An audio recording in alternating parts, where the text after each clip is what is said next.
Are you sober but you're still isolating from people? I want to talk about my story today and maybe we can come to a conclusion of why we are still isolating. I've been sober since 2008 and I'm going to talk a little bit about my story before we get into this. So, craziness, alcohol, demoralizing descent into hell, lost almost everything. The only thing that kept me from being completely homeless was I lived in a converted school bus and my rent was only like $200 a month. It was really nothing, and that basically gave me a license to destroy myself. That with a highly addictive personality, having Asperger's, being laughed at, being awkward in high school, not getting a girlfriend or anything like that, and being bullied. So when I discovered alcohol when I was 17, it was kind of like a magic potion. It lit me up. It made me feel so incredibly alive. It just lit every cell with this manic energy. It just lit my eyes up. I had unstoppable energy because 17 years of suppression, of strict parents, of bullying, it all lifted off my shoulders when that alcohol hit my bloodstream. So from then on, I loved alcohol. But the hangovers were horrendous in the beginning. It was a love-hate situation, and then alcohol started to turn against me. Now, I'll admit, I had many times where alcohol was there for me when other people weren't there. But I didn't want to be around other people because other people talk back, they have egos, they're loud, they don't talk about things I want to talk about. Alcohol didn't talk back. Alcohol was there, it comforted me, it kept me warm on cold nights, and it kept me entertained because on an alcoholic buzz, I had I felt I had imagination. I felt like I had almost like imaginary friends, spirits of alcohol, so to speak. But I started getting fired from jobs. I started drinking more and more until it was a 24/7 thing. I turned to alcohol so much that all the friends and everything left. The only thing I had left was a little bit of malt liquor, poor health. I had a heart attack when I was 32 and I was almost dead. I had friends telling me I was going to die within a year. So that was when I was 32. I was flipping burgers for a living, and it got to the point I didn't even want to do that. I didn't even want to work. I didn't want to shower. I didn't want to cook food. I didn't want to go anywhere. I just wanted to stay home and drink in a dark room. So it turned against me. What started to be a beautiful, romanticized lifestyle of drinking under the stars, drinking wine with the beatniks and the hobos and all those wonderful poetic lies turned into a disgusting life where even homeless people didn't want to hang out with me. But I didn't stop drinking when I had a heart attack. I kept going. Even though I was now on heart medication, I was on Xanax and, flipping burgers for a living for $11 an hour. I kept drinking. And I was getting to the point where I stopped eating because I didn't want it to ruin my buzz. So, when I was 36, I finally had enough. After hundreds of relapses, I was like, I'm done. And it wasn't because I was near death, it was because I experienced a lot of shame and guilt. Some punk came over to my house, ridiculed me, made fun of me. I was trembling in bed with alcohol withdrawals. I was naked. I couldn't get up to kick him out. It's my girlfriend at the time, her skateboard friend, and he's the one who shamed me enough. I was done. I was done with that lifestyle. I walked back home to my bus and I was like, I'm done with all of it. So I got sober and I got two jobs, got my health back, started working out, started eating again. I mean, just holding down a meal was impossible when I was drinking. I threw up yogurt. My body was gone. My eyesight was gone. I had blurry vision. I couldn't focus. My brain was shutting down because I wasn't eating food anymore. But when I got sober, I got my life back, but I still didn't pick up any new friends. I just stayed home and I rocked back and forth. They call that stimming. It's like rocking in a rocking chair, but I did it on the floor while listening to music. I've been doing that since I was 2 years old. And I needed some kind of relief, and rocking back and forth gave me a sense of relief. But now, since I was sober, I didn't have any friends. And I only had a couple friends when I was drinking, and they were jerks. They were narcissistic jerks. They were drunks. And when I quit drinking, they left. That was 13 years ago, and I haven't made any new friends since. And now I'm sitting here home alone. My fiance is helping her mom down the road, but I literally haven't had any friends for 13 years. And I don't really want new friends, but I don't really want isolation. So I'm kind of in between a rock and a hard place, and that's why I'm talking to you guys, because there has to be more to life once you get sober.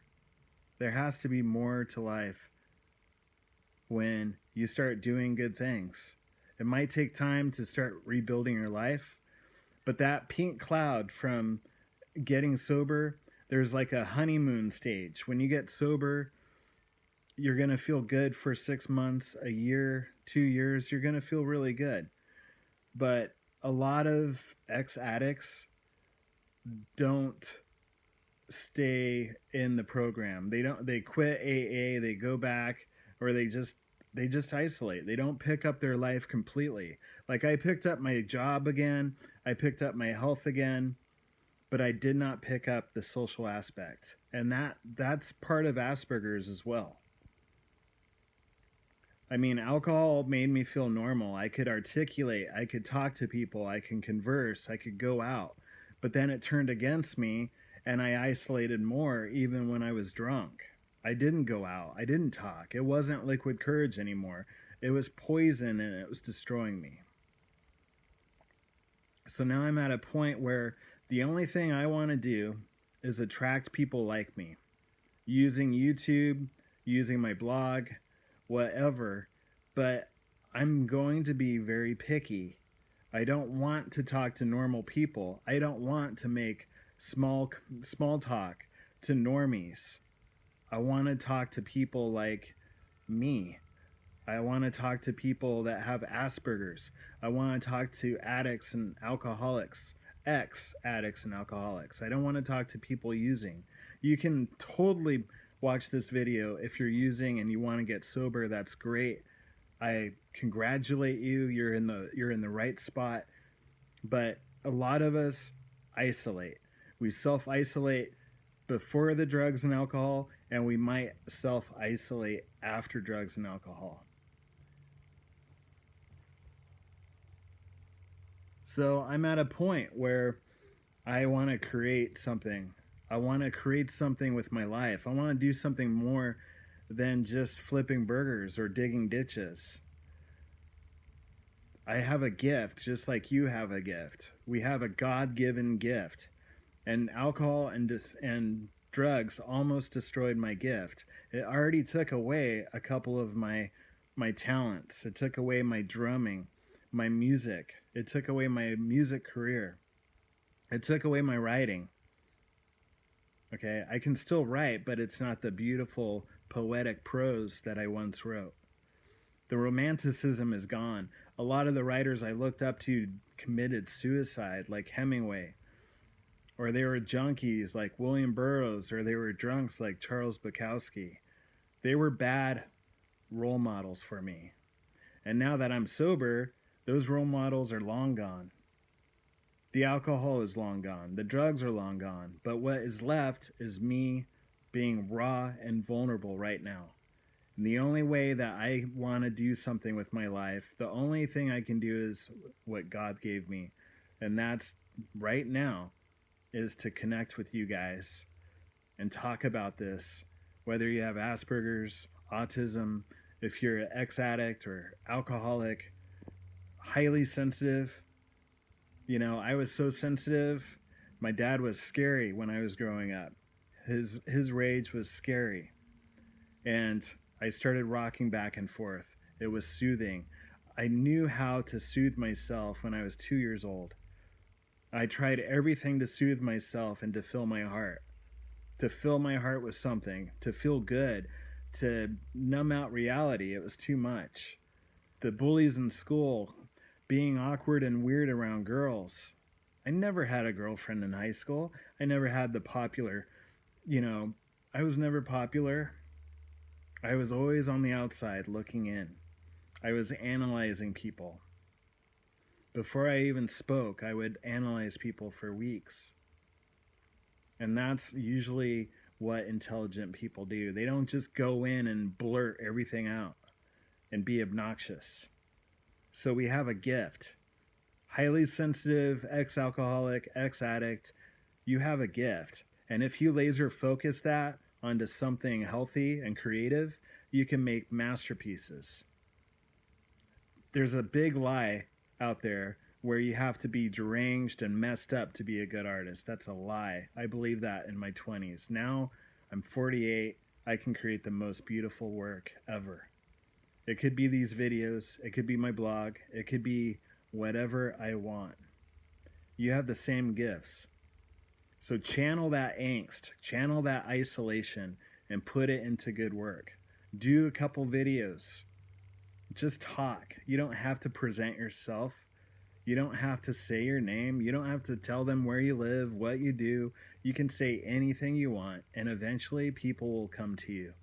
You will attract a tribe. If you're lonely, if you feel isolated, start creating videos. Don't be nervous, okay? Just hit that record on your phone and start talking. Don't edit it. Just put it out there. And I bet you anything, you will attract at least 10 people. If you even attract one person and you change their life for the better, your work is done here. Now, I'm not saying commit suicide. I'm saying if you can just work, if you can help one person, save one person from despair, from addiction, from alcoholism, from whatever, it would give your life total purpose. It would boost your self-esteem, your self-confidence, and you would be lit up just like the alcohol and drugs did. But that was a lie, and it didn't last, and it almost destroyed you. Now you can light people up with your message. You're here for a reason, and now it's time to give back, because addicts and alcoholics are narcissistic, they're self-centered, they're in fight or flight, and now is the time to turn it around and give. So I love you guys. I love you. I love myself now. You got to forgive yourself. No one cares what you did in the past. God doesn't care what you did in the past. He only cares about what you can become.